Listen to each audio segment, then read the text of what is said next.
This is called the Baldrige model. It was actually created for healthcare systems, and it's used a lot in the social sector.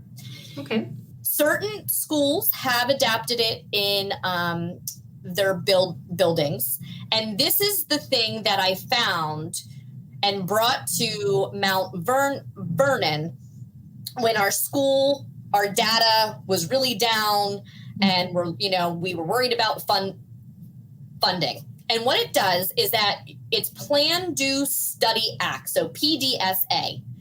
And what you're doing is that you're setting goals, you're discussing how to get there.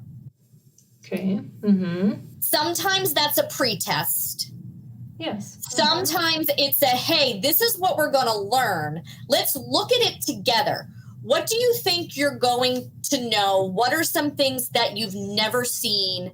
And what are some things that you're like that just, I want to know more about that. Or sometimes in science, you'll do like the KWL chart, what I know, what I want to know, and then we come back and it's what we learned.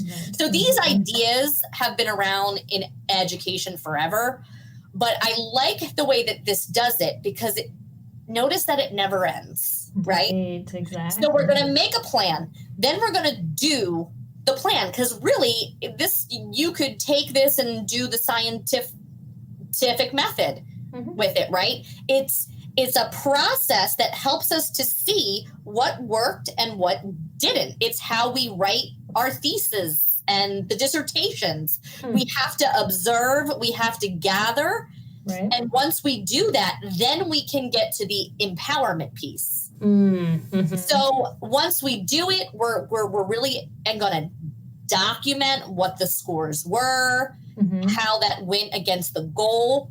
Then you take a test, you look at it. All right, so what did we do well? What and didn't go well? And then we decide, okay, so what are we doing next?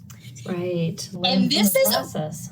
Really great for planning too. Like even though this is not like, well, I'm not at a Baldrige school. Once I learned this, it just became a part of how I do things. That's awesome. It's how I do my chores around the house. Like, well, I tried to clean the entire house in 2 hours on a Saturday. That's not going to work for me. I'm going to have to do a little bit each day because otherwise I'm burnt out and then I just wasted the one day that I have off, right? Right. So really it becomes this, it almost creates this learning community in your home, within yourself of, hey, mommy is really working hard right now to carry out my plan. This is my goal. So I really need you to help me with this. So it becomes a language. It becomes how you can use this for a problem. I remember, we're going to have a family meeting, and everybody has to come. And sometimes there wasn't a clear, okay, well, what now? Right. But this gives you a guide.